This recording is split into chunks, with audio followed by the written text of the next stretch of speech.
I know you had a big leg day yesterday as well. I did, yeah. The wind in your face and leg day. A lot of power cleans.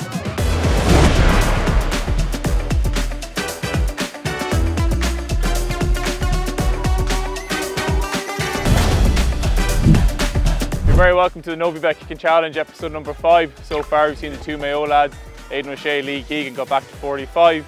John Cooney of Ulster Rugby hit from 50. And Derry's Conor Glass hit from an impressive 60 yards. So taking them on today is a man that you might have seen on social media, a popular fella there, GAA coach, and has a really good following online, giving a lot of good tips and advice to athletes. That's Shane Rice. We'll learn a bit about Ricey, see who gets on at the Novibet Kicking Challenge. Yes, Tadhg, how are we? Ricey, what's the crack? You Good well? to be here, good to see you again, alright? Likewise. Good stuff.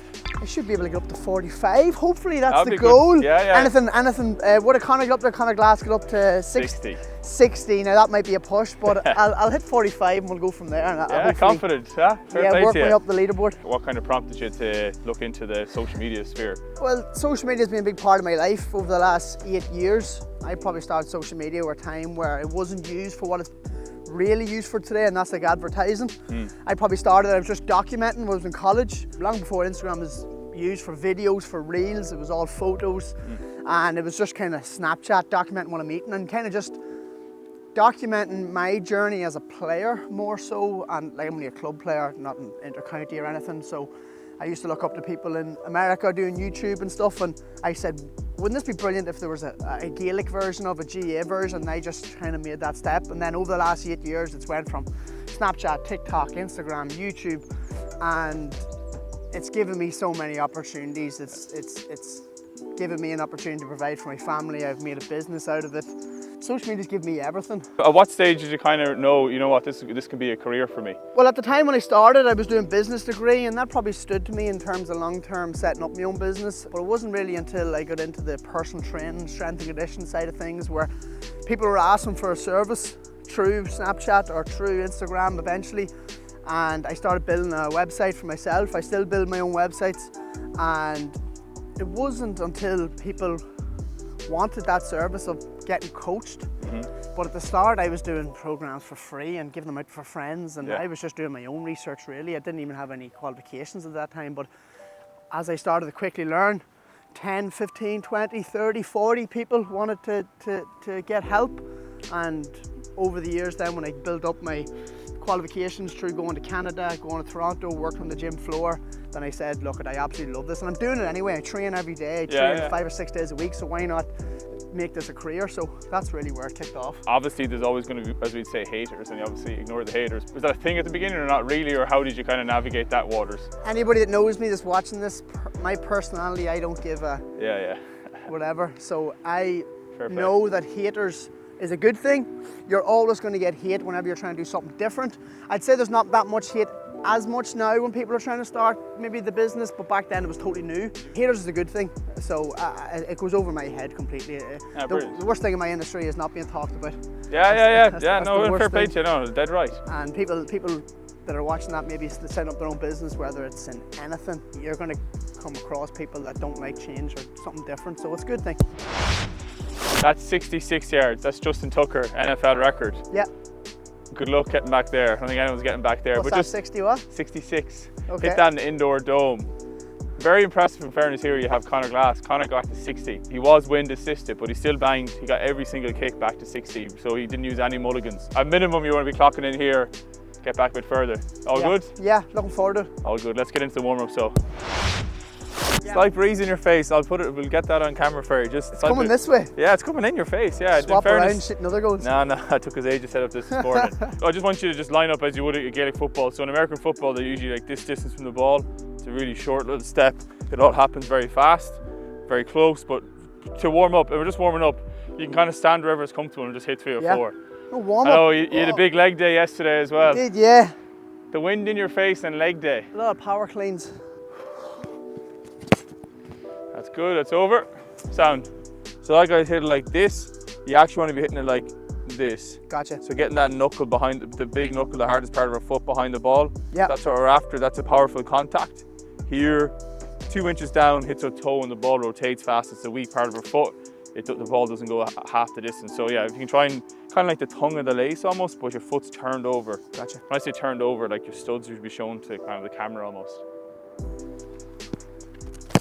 Better. I think it's pretty cool. What you've done is you've used GAA, Gaelic football, as a bit of a passport to travel the world, and you've been all over, kind of playing, coaching, just involved in the sport. Whereas I think a lot of people probably just associate it with home, with inside Ireland. So yeah, tell us a bit about how you've gone about that. Yeah, so I was lucky enough to travel a little bit, nothing major, but I played Gaelic football in North America, in Canada, in Toronto. It's quite very competitive over there. I think there's 5 teams. There was 5 teams when I was there. St. Mike's I played for, and there's thousands of clubs worldwide. There's clubs in Africa. There's clubs everywhere, you know, and they're all trying to play the game and trying to learn about it, and everybody enjoys it. So played in Canada, loved it, played there for 3 seasons, won the championship in 2017, and then I actually went to Spain, Marbella. And when you think of Marbella, the last thing you think of is Gaelic football.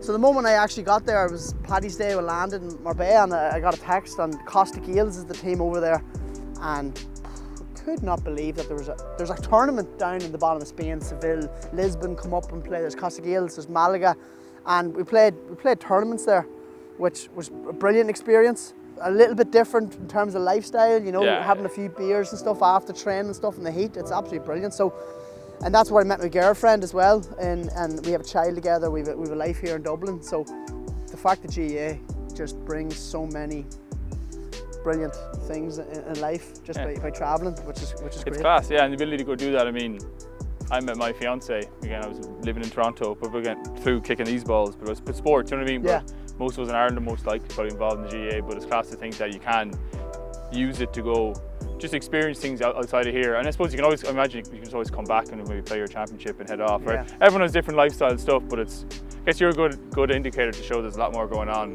around the world, and just being open-minded enough to go after it and no matter where you are in the world, there's always GAA.